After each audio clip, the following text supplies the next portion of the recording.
Welcome to the Faithful and True podcast. Today, Greg, we have been asked by many of our listeners to what would it take for us to feature some of our legacy podcasts. And by that I mean going back to the days when Mark and I started with the Men of Valor program.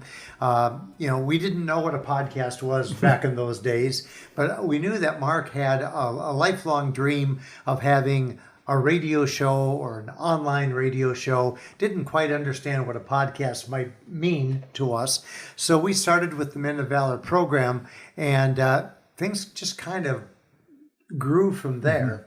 So today we'd like to feature one of those legacy podcasts from the Men of Valor program. Yeah, we're going back into the archives, and this is something that I've heard Mark and Debbie talk about for years. And so the one we're going to be featuring today is Mark and you talking about the 14 things that a husband can do to begin to rebuild trust after there's been betrayal. And in full disclosure, I think Deb is the one who came up with the list. Yes. And then Mark shared that with the men that were listening at that point. As we both know, Mark was capable of talking on any on any subject matter. In fact, back in those days, the pre-program prep was sometimes very brief. Right. As in, what do you want to talk about today? Yeah. So I'm excited for us to launch these legacy podcasts because I want our listeners to gain the appreciation I know you're going to gain by being exposed to the teachings of Mark Laaser. Yeah. One other thing I would add before we begin to listen to it is, I mentioned the fact that Deb is the one who probably came up with the list. And I think that that's significant because it wasn't just Mark thinking about what should men do in order to rebuild trust. This information comes from all of the work that Deb did in her own journey, as well as the years of experience that she has working with women as she began to hear and understand these are valuable things that a man can do so that he can begin to build trust with his wife after there's been betrayal. In fact, that list began with Debbie calling it the things that Mark did to rebuild my trust. So Mark and Debbie had the unique position of not only having their own successful healing journey, but then the hundreds, if not thousands of individuals that they have helped, as Mark helping the husbands, Deb helping those wives, and together the number of couples that they showed that their marriage could not only survive but could thrive. And these points that you'll hear today are among those things that you can do to help your relationship. So with that in mind, we'd like to play for you this legacy podcast on rebuilding trust. Okay, we'll start into this. So again, the topic is for all of you husbands who would like to consider the idea that you are rebuilding trust with your wife after discovery of the fact that you've betrayed that trust. So, and these points I think they're actually in somewhat of an order, but not necessarily. So, don't take it necessarily as number one is the most important. But on the other hand, as I look at it, I think number one might be the most important. And point one, as you point that out, is he, meaning the husband, he is willing to get help, to accept that he has a problem. Yeah, now that can mean a lot of different things, but I do know that that's key. I mean, how long have the husbands been hiding, been telling lies, been living in secret, the double life, and how long have they been making excuses and so forth? So, whether they get discovered by their wife or others, or whether they self-disclose, we're talking here now, I think, about an attitude of humility. They are willing to get help. They know that they can't figure this out on their own. So in other words, historically, they may have said to themselves, I could stop this when I want to. If I need to get help, maybe later down the road I will. But in the meantime, I think I can handle this. So, this is an admission of your own brokenness, your own humility. It's the fact that you do, in fact, need help. And it's, I don't know, sometimes I refer to this one as brokenness. We talked about that in the Nehemiah principles. Principle number one, you're sad, you're broken, you're humble, you're repentant, you're willing to get whatever help it takes to get free of the problem. And Mark, isn't it true that we oftentimes, or occasionally, I don't know how often, I know that we deal with those times that the wife will call us and the husband is not admitting to having a problem. He's downplaying it, or he just hasn't come to grips with the reality that he indeed does have this problem. Yeah, and there's something in here about a willingness to get help. So in other words, he may, at some lip service level, say, yeah, I think I do have a problem. But you remember the point started with he is willing to get help. So we've seen that happen a lot of times where, the wife comes in and she's just discovered something, or he's been found out, or he's self-confessed, and she is obviously dealing with a lot of pain. And the husband may, acknowledge the fact, particularly if he's self-confessed, that he has a problem.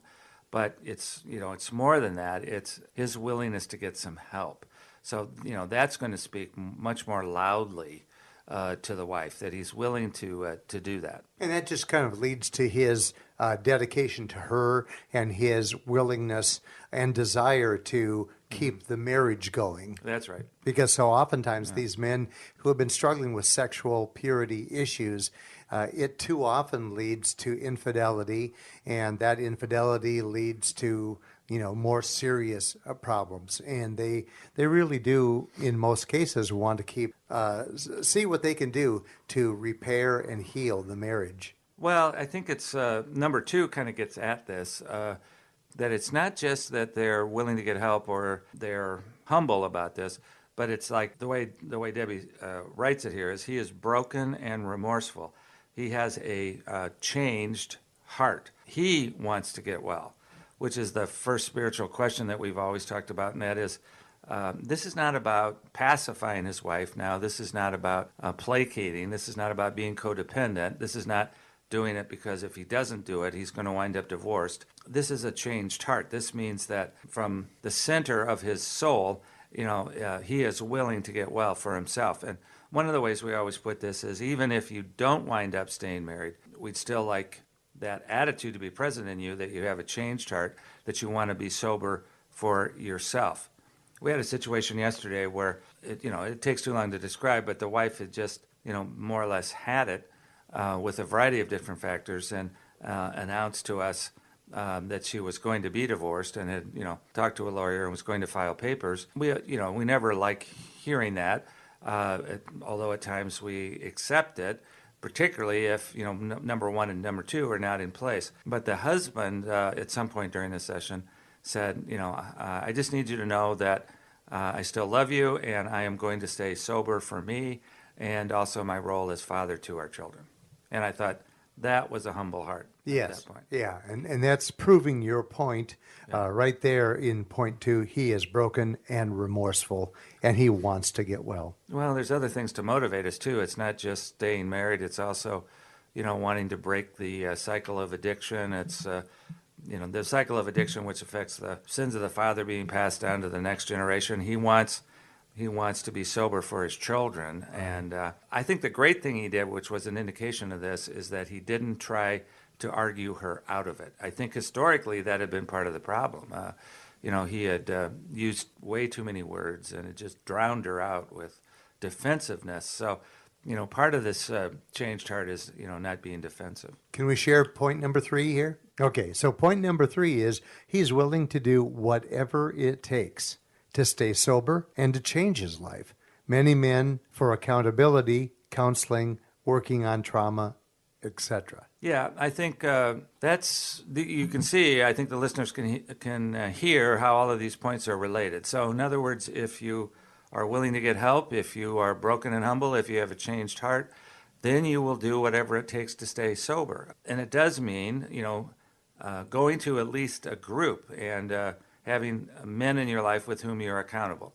It may also mean if you have significant emotional and spiritual issues, going to Christian counseling. It may also mean that if you've had trauma in your early life, you're willing to face into that. It's amazing to me how many men there are that just look at some of that early life stuff and say it's way too painful. I just don't want to look at it. And it does take a lot of courage to do so. So those are all indications that he's willing to do whatever it takes, however much time, however much money, and however much effort it takes to get to some of these things. I mean, we have men driving here for a group that come from 3 or 4 hours away. So, those are the guys that Alcoholics Anonymous says that are willing to go to any length to get the help that they need. Yeah, it takes a real effort to overcome the miles and the scheduling conflicts that can produce. So, Mark, moving on, point 4 says he works diligently on setting boundaries for himself. Yeah, that's right. So we have done shows on the accountability program that we use and suggest. Part of that is developing this concept called the 3 circles. The inner circle being all the behaviors the addict is going to stop. The middle circle, sometimes referred to as the yellow circle, involves all of the rituals and the triggers and the vulnerabilities that addicts can get into, which will lead them into the inner circle or the red circle, the things they need to stop. So we're kind of, for those listening who are familiar with that, we're kind of right smack dab in the middle of the middle circle or the yellow circle. And the guy who's going to be successful is setting up lots and lots of boundaries around any and all of his ritual behaviors. For example, today at lunch, Debbie was talking about a wife who recently came in whose husband has really not been that involved with us. And one of the things she was saying is that her husband was interviewing somebody for his job or something like that, but it involved taking an attractive young woman out to lunch. Now, this is a guy that has had problems with acting out in the past. Part of his ritual may have been to have lunch with attractive women, have coffee with attractive women, talk to attractive women at work. I don't know.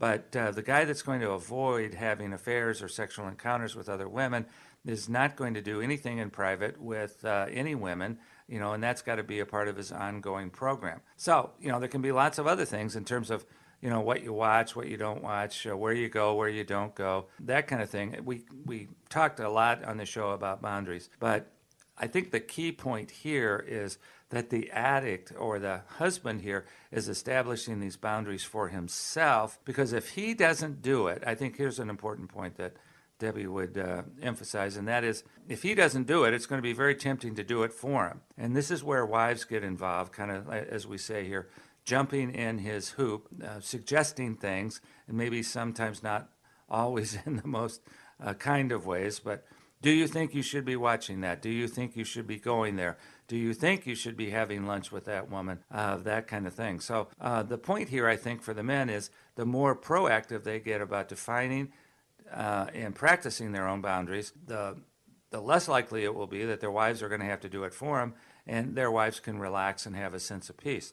Remember, we're talking here about rebuilding trust. That's the theme of our show today. So one of the main things to do is to make sure proactively you're letting your wife know all of the boundaries that you are following, all the things you are not going to do, and all the healthy things you are going to do. Point number 5 here is also very powerful, I think, and that is the husband does not blame the wife for his choices or for his acting out. Yeah, and that's obviously critical. That could go up, farther toward the first thing or the first point. But I think historically, a lot of the addicts blame a lot of things for their acting out, and it certainly can be true that they've blamed their wives for, this or that, or being angry, or not being frequent enough with sexuality, or whatever else it is. So whether they have any anger at their wife historically or not is not the point.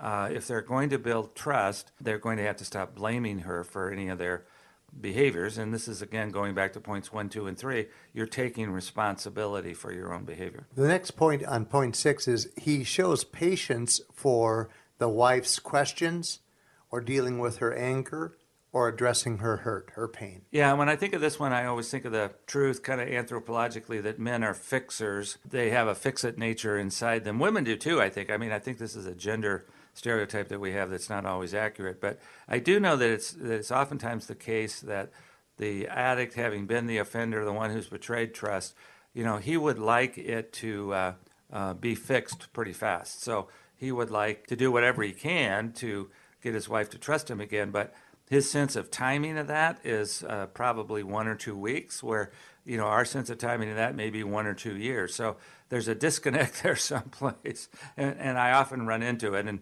I was talking to a husband not too long ago who I was telling this dynamic to, and he basically said to me, "I love you, Mark, but," and then he insert a large butt. No. He inserted a large word that starts with the letter F. But anyway. He was just really angry about, the fact that I was suggesting to him that he was not being patient. So this point requires patience, and it's a willingness to answer the wife's questions, to allow her to be angry and hurt without trying to talk her out of it. Now, the questions part, I know that there's a fine line here at certain points where the wives may be asking the same question over and over again, like 100 different times. And if that's the case, then we are going to encourage the wives to say, if you're asking a question 100 times and you're getting an answer to that question, but it doesn't seem to satisfy you, it may be that there's some other question behind that question, or there's some other perception in the question. But for the purposes of today's show, we're talking about the fact that the husband needs to be willing to answer questions, and he needs to be willing to do that for however long it takes. Something could come up, and I know it has for Debbie and I, 20 years down the road, tell me a little bit more about this or that. And I have to be willing to answer whatever questions come up, however long that takes. And is that mainly due to the fact that the wife isn't liking the answer that he's giving to whatever that question is? Well, it could be that she doesn't believe the answer. That's a possibility. Whether she likes it or not, I oftentimes think that when the wives are asking a lot of their questions, they're really asking the why question. Like, why did you do this? And that's a question that I think the husbands can eventually answer, but in the early days particularly, they don't have a clear sense of that. So they keep asking, how could you have done it 5 times, not 4 times? How could you have gone there? How could you have been with that woman? How could you have gone to that site? Or whatever it is. And I think in many ways they're wanting to know, how could you have done this to me? Are most of the husbands successful in coming up with an acceptable answer for that? Yeah, I think it goes back to our earlier points. If they're doing the counseling, they're looking at their early life trauma, they're taking their neurochemistry seriously, they can generally find out when sexual arousal became something they associated with managing their emotions. And that's one of our main teachings about the why question. It's like the addicts have all learned that sexuality or the neurochemistry that sexuality produces is one of the ways they manage their emotions. So I think they all learn after a while. And then there's always a story behind that association. And I think if they're willing to tell the stories of their early life, then the wife can begin to understand how this whole thing developed in the first place. And most importantly, that it way preceded her, in terms of when its it history with him. Its history with him. Right. Yeah, right. Now, is that commonplace? You mentioned a moment ago that suddenly out of nowhere, years down the road, a question arises again. It may, yeah. Yeah. Is that fairly common? Well, sure, it could be. I know we have one couple now that we're working with where the husband did do a lot of acting out in parks and hotels. And, now a year or two later, as they're driving places, she still has questions about, did you act out there? Did you act out there? That's an important question because if you're driving by places or you're going in hotels, the wife can sometimes sense that there's a certain energy here, or the wife or the husband is uncomfortable with something. And I think it's completely legitimate at that point to ask, is this a place where you acted out? And I would think that the husband would want to do all he can to not trigger the wife. Trying to be forthcoming, of course, but at the same time, if it gets to the point that now she's doubting every place they drive past. Right.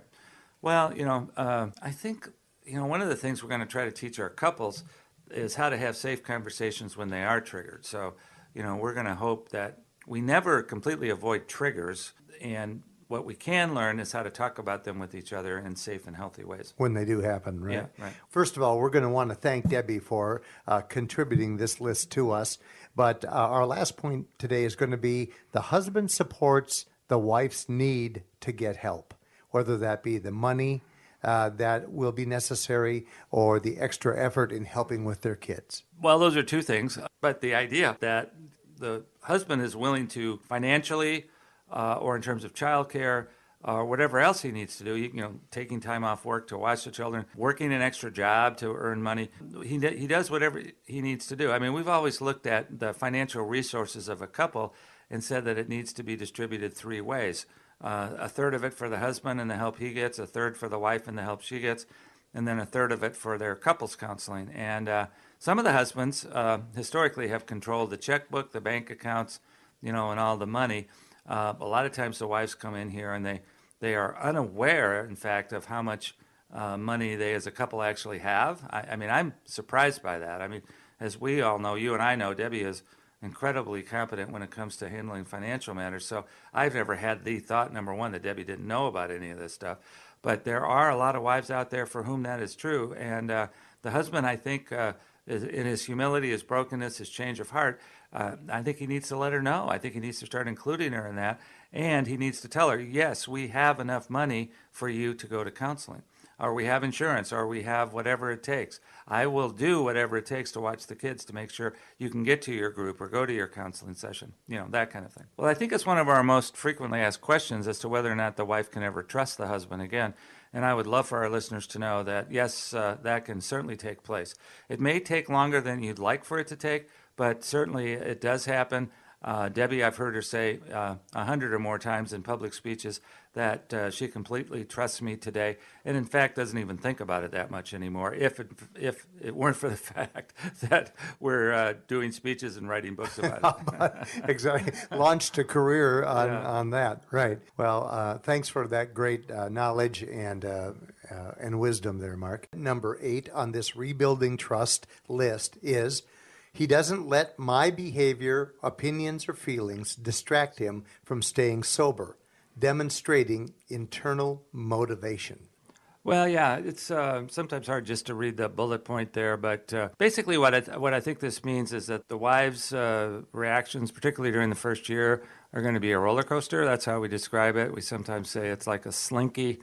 They have a beginning when there's first discovery, and maybe an end when there's, total trust rebuilt and peace. But in the meantime, there can be highs and lows, and there can be anger outbursts, and there can be lots of tears, and there can be, lots of pretty dramatic behavior. So what we're saying here, or what Debbie is saying, that it helps the wife build trust if the husband can kind of sit on his internal fixer and not try to fix the wife, not try to argue her out of her feelings, not try to fix her feelings, not try to placate the feelings, just let her have them and listen to them as best you can. And sometimes that does take a lot of patience, which is a character quality that a lot of the men, at least in the early days, don't have a lot of. And yet in the end, this really is proving his determination and, as it says here, his internal motivation on his healing journey. Well, the internal motivation part means that rather than the motivation being based just on how his wife is reacting and whether or not she stays or leaves or that kind of thing. In other words, he's not just basing his motivation on the fear of consequences. He's saying, I'm going to stay sober no matter what. The sobriety that I seek is for my benefit, regardless of the reactions or the effect it has on my wife. So I will say that takes a while to get to. It's not something that just comes overnight, but that is obviously, as men, one of the goals we seek. So whenever I think about this one, I remember at the very first counseling center that Debbie and I went to, it was a mom and pop type drug and alcohol treatment center that was also accepting those of us with sexual addiction. And we had, just like we do here at Faithful and True, we had in the evening groups for men and groups for women. And this little counseling center was kind of one of those metal buildings that wasn't all that soundproof. And the men would meet on one side of it, and the women would meet on the other side of it. And the wall in between was not that thick. And it's not so much that we could hear the conversations, unless, of course, the wives were doing some anger work. And the therapist there actually would have them beat up pillows and punching bag beanbag therapy, chairs, right? Yeah. And there was often yelling and screaming, and so the men who were sitting there trying to have group would, fairly often hear this screaming going on. We were never quite sure which one of us was being worked on, but we would sometimes take bets and find out later. It felt like the whole group was taking a beating sometimes. Yeah, sometimes it did, but. So anyway, it was good for me in those early days to actually be in a group where you could talk about how difficult it was sometimes to listen to all the pain that your behavior had created. So anyway, number 8, we could talk about it a lot longer, but it's that patient ability to be a good listener and not try to talk your wife out of her feelings. Number 9 then, Mark, is the husband is willing to regularly offer information about being sober. Yeah, being proactive, One of the things I've always said is that I always considered a given day a failure if I hadn't told Deb that I was sober that day, as opposed to her having to ask me. So I think it builds trust because the men have historically been liars and deceivers, and they haven't been honest about these things. So if we're going to build trust, we have to demonstrate that we're changing, we're offering information, not hiding information. We're not waiting to be asked. We're being proactive about it. So I would regularly check in with her on a given day that today was a sober day, until I finally got to the point where she actually told me I don't need to hear it every day. Then it was once a week for a while. Then it was once a month, and now I think she's at the point that she doesn't need to hear about it necessarily. She just kind of assumes it's in place unless she could tell if I wasn't sober. I will tell you that. I mean, I would obviously look despondent and despairing if for some reason after all this time I had a slip. Well, speaking of all this time, I would be remiss if I did not mention, because we made a passing reference to it, I think, a week or two ago, that this coming weekend, this Friday, I believe, is the 30th anniversary of your recovery, of your sobriety. That's 30 right. years of recovery and sobriety. That is St. Patrick's Day, and I'm half Irish, and that is the day that, I went into treatment in 1987, and here we are, March 17th, 2017, and it doesn't seem like that long ago, but it was 30 years ago. And that's what we say, one day at a time. All of a sudden, here I am at 30 years. Well, we want to commend you on that because it's something that you deserve to be very proud of, and I know you are. This last principle that we mentioned, that number 9, being willing to regularly offer information about being sober, it reminds me of the principle that you and Debbie teach, I believe usually with the couples, and it's I think, basically a brainchild of yours and Debbie's, and it's referred to as Thanos. Thanos is one of the vehicles that we have used over the years. It's an acronym for feelings and other things check-in, and it takes 5 minutes. I think we have this on our website, do we not? Yes, we do. Yeah, okay, so if you're interested in getting the full explanation, but Thanos stands for I'm going to tell Debbie my feelings, I'm going to give her an affirmation, that's an A. I'm going to state a need to her, not necessarily of her, but a need that I have. I'm going to own something that given day.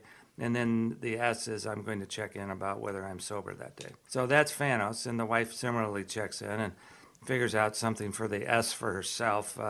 Usually they talk about spiritual growth, or maybe they're dealing with something that they wanted to stop and they can check in on that. But this should be succinct. It should take 5 minutes, and it's an effective exercise. yeah, a lot of the couples find that it's one of the more helpful things they do, and it's one of the simplest things. Where they can sometimes get in trouble is if they don't abide by the rules, and that it's only supposed to be a check-in. If you use the word because in your check-in, you're probably going to get lost in a much longer conversation. Well, let's take number 10 on this list. Number 10 says that the husband is willing to be honest about all things, where he's going, who he's with, why he's late, etc. Yeah, so in other words, in my old lecture about building trust, the 7 C's, because every point began with a C, I call this one consistent, and it basically means that chances are that, the addict was not just lying about his sexual behaviors, he was lying about where he was, what he was doing, who he was with, why he was home late or not.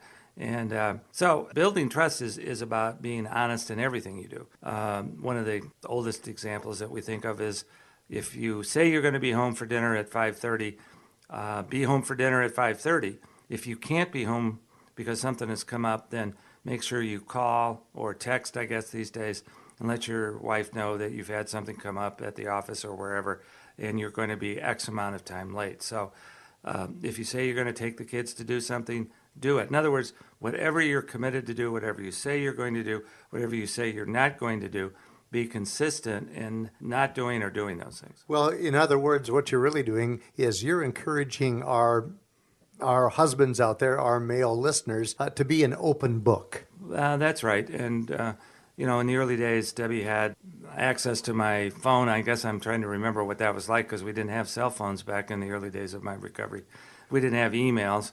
I know what it was. She had access to open any mail coming into me. Oh, I see. So there was Yeah. no secrets there if Right. something came in the mail, right? And I encouraged her to look at the monthly phone bill to make sure that I wasn't making any inappropriate calls. If there was a number on there that she couldn't figure out who or what it was, I would tell her, or just tell her to call it Sure, to make sure she knew what it was. Boy, how times have changed. It's Times really- and technology have changed, Mark. Yeah, it's really something. Point 11, Mark, is the husband is willing to talk about the past as the wife needs him to. And in other words, providing full disclosure. Well, we already talked about full disclosure. That was one of the earlier points.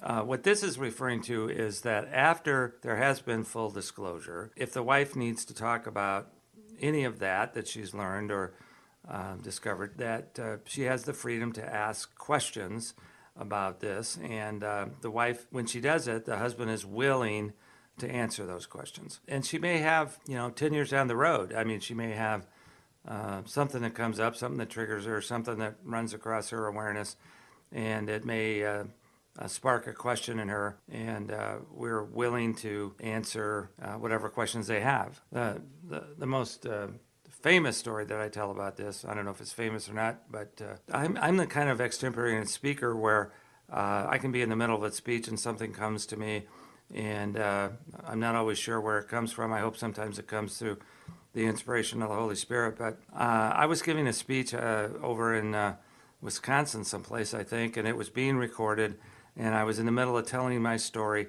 and something that I had done that wasn't all that egregious, but it was something that I had done, and I hadn't remembered it before. I had remembered this detail of it, and I just kind of spontaneously said the detail. And Debbie, oftentimes when she's on road trips, and back in those days she was quite a lot, she would listen to some of the cassette tapes of my speeches. She heard this one particular cassette, and she heard this detail, which was something that I hadn't shared with her before. So she got off the road and called me and said, I just heard this tape. And I said, oh, yes, that is true. I'd completely forgotten about it, but there was this detail that came up in the middle of the speech, and I said it.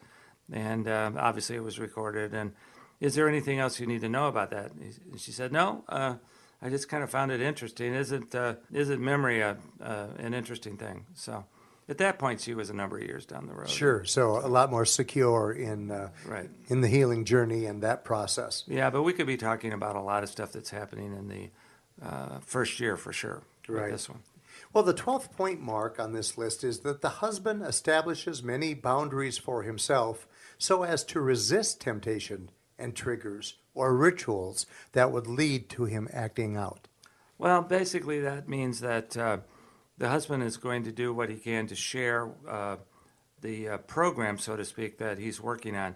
We've talked a number of times on this show about the 3-circle plan, and the middle circle of that is all about the yellow circle getting into your rituals, your triggers, and so forth. And we find that it's one thing to tell a wife that you're sober, which means you're saying there are certain behaviors that you've defined as sobriety that you are not doing. But what we find is it's helpful to create trust when you're also reporting on the positive behaviors that you're doing, the boundaries you're putting in place so that you don't get into the inner circle, the acting out circle. And also, we find it helpful for the husband to be sharing the self-care that he's doing. So, for example, this happens all the time. Guys come to the counseling group, and the wives have to ask them, what did you talk about at group tonight? Or, what did you learn tonight? I think it's better and it builds more trust if the husband comes home and says, this is what I talked about tonight. This is what I learned tonight. These are the awarenesses I had tonight. Now, if for some reason he comes home and he's exhausted or the kids are in the way or whatever, then if it were me, I might say, look, I'd love to share with you everything that happened in group tonight. Let's get the kids in bed, or let's talk at breakfast in the morning when we do our devotionals, or whatever it is. But rather than waiting for the wife to ask for these details about the plan that I'm working, offer up that Be information. proactive. Be proactive. Right, okay.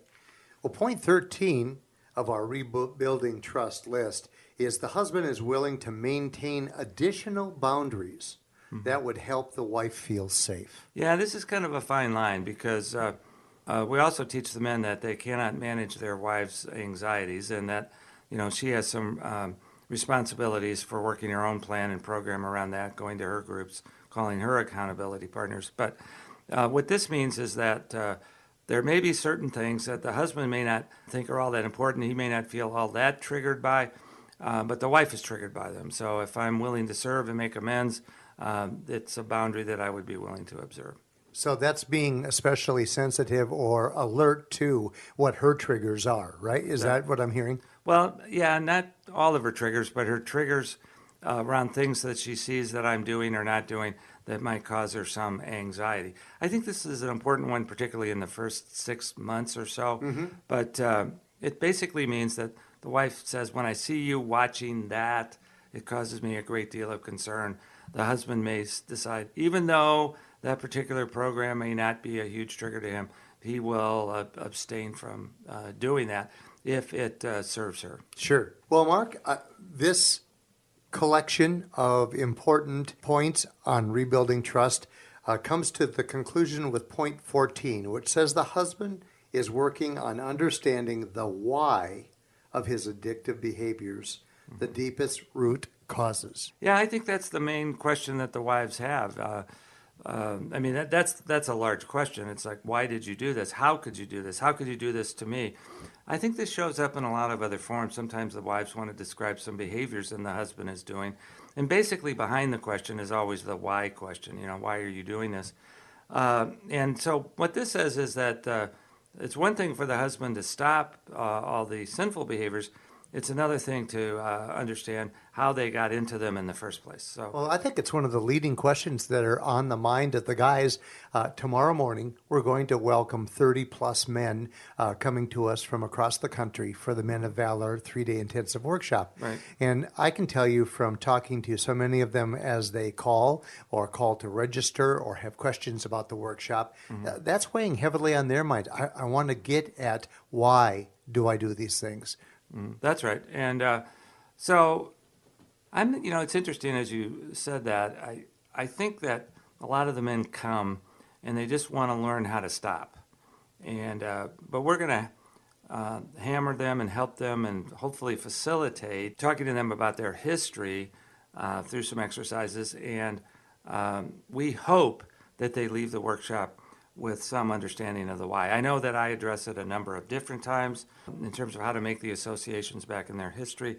So yes, that is one of the primary goals of the workshop, is to help the husband understand the why. And in terms of the wife and building trust, I think it's important for them to know that the why is not about them. In other words, it's not because they did this or didn't do that.